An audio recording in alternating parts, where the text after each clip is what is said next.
Hello everyone, welcome back to SK education point. 2025-26 तुम जो प्रथम वर्ष ओडिया एग्जाम अच्छी 14 तारिख में ओके कॉपीराइट उस्ता तरफ इंटरनल असेसमेंट 1 दशम श्रेणी पे आम क्वेश्चन आंसर डिस्कसन करिया पूरा क्वेश्चन विथ आंसर नहीं आसी। तो जो मैंने एत पर्यटन आम चैनल को सब्सक्राइब करना चैनल को सब्सक्राइब करके बेल आइकन को ऑल नोटिफिकेशन सेट करनी ऑल नोटिफिकेशन सेट कर कारण जिते भी आम चैनल क्वेश्चन अपलोड हम कि कौन नुआ अपडेट दिज्व तुम पाक फास्ट नोटिफिकेशन जीव। ओके, तो फास्ट नोटिफिकेशन गले तुमको सर्च करा पड़ोनी, तुम निजे देखिपर। तेणु जल्दी जल्दी चैनल को सब्सक्राइब कर बेल आइकन को ऑल नोटिफिकेशन सेट करदे। आ गोटे कथा पे जो मैंने आम टेलीग्राम चैनल जॉइन होना टेलीग्राम चैनल जॉइन हो डिस्क्रिप्शन लिंक अच्छे कारण सेठारे आमर पीडीएफ सेंड करदेवी। ओके, पीडीएफ टी सेंड करदेवी कि कौन से तुम डाउट रहा मत से पचारि पार। ओके, लेट न करी चलो स्टार्ट करवा। तो प्रथम क्वेश्चन तुम रही यूनिट 1 वंदे उत्कल जननी संगीत क्यों मसीह राज्य संगीत मान्यता पाई क्यों मसीह 2020। उत्कल जननी अंगरे किए शोभा पाए घंच वनभूमि। ओके, तापर अच्छे उत्कल जननी नेत्र क्यों उद्भाषित ज्ञान विज्ञान प्रदर्शन रे। शिव क्यों रूप धारण कर सिंहनाद कले प्रलय होता भैरव रूप धरी। सिंहनादर तेज क्या शतगुण रही आदित्य व सूर्य आदित्य जी सूर्य भी सी तुम मैंने पढ़ी निहती भाव। यूनिट 2 देखिए यूनिट 2 अच्छी कहार तत्वाधान छात्रावास रही लक्ष्मीकांत पाठ पढ़ी अंडर आईर उमाचरण दास। ओके, तापर अच्छे लक्ष्मीकांत को दुईटी प्रहसन रचनार नाम कौन डिम्बक्रेसी सभा हनुमंतर वस्त्रहरण एमती किसी अच्छे। ओके, तापर रेभेन्सा महाविद्यालय अध्ययन करुवा समय लक्ष्मीकांत क्यों नाटक अभिनय करते कांची कावेरी नाटक अभिनय करते। जन्मभूमि क्यों दृश्य लेखकों आखि आगे भासी जाऊँगी राशि राशि शालतर मध्य तटिनी बेष्टित भंजकीर्ति किरटिनी। तो युवा तुम पेज नंबर तो तुम देखिपर। तापर अच्छे देख शिक्षित शिक्षित युवक मैंने कौन सहवाक अक्षम नुहति काय क्लेश।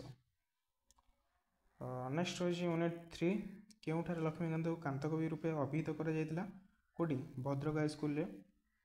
लक्ष्मीकांत को असंपूर्ण उपन्यास नाम कौन था कण नाम था जाच तुम मैंने।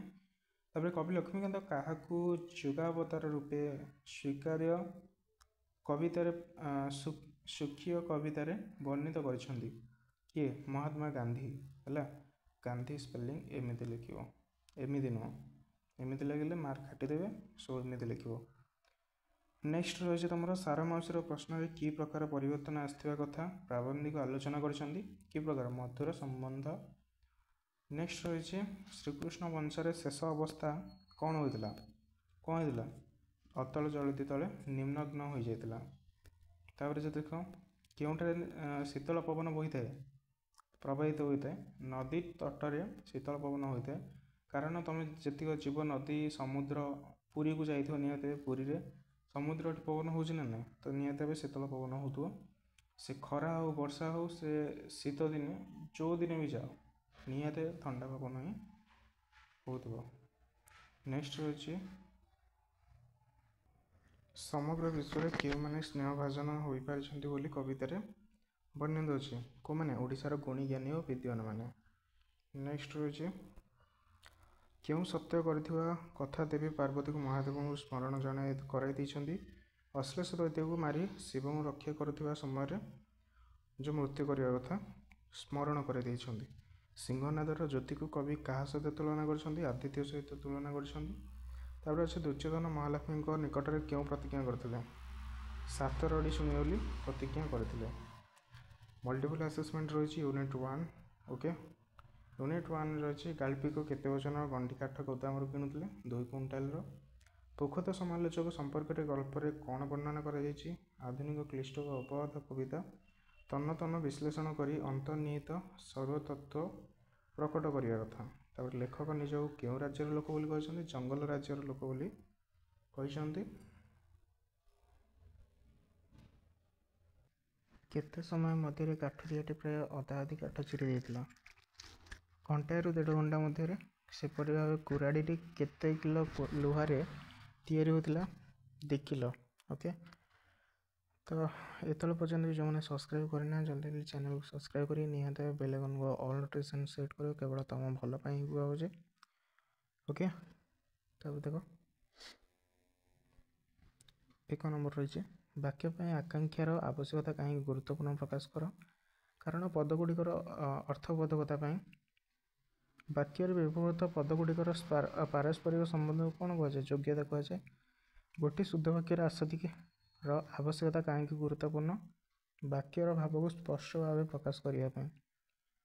ତାପରେ ଅଛି ପୂର୍ଣ୍ଣ ବାକ୍ୟର ଏକ ନିର୍ଦ୍ଦିଷ୍ଟ ଅଂଶକୁ କ'ଣ କୁହାଯାଏ? ବାକ୍ୟାଂଶ କୁହାଯାଏ। ଖଣ୍ଡ ବାକ୍ୟ କହିଲେ ଆମ କ'ଣ ବୁଝୁ? ସମସ୍ତ ବାକ୍ୟରେ ସମାପିକା କ୍ରିୟାକୁ ଯୁକ୍ତ ଅଂଶକୁ ଖଣ୍ଡ ବାକ୍ୟ କୁହାଯାଏ।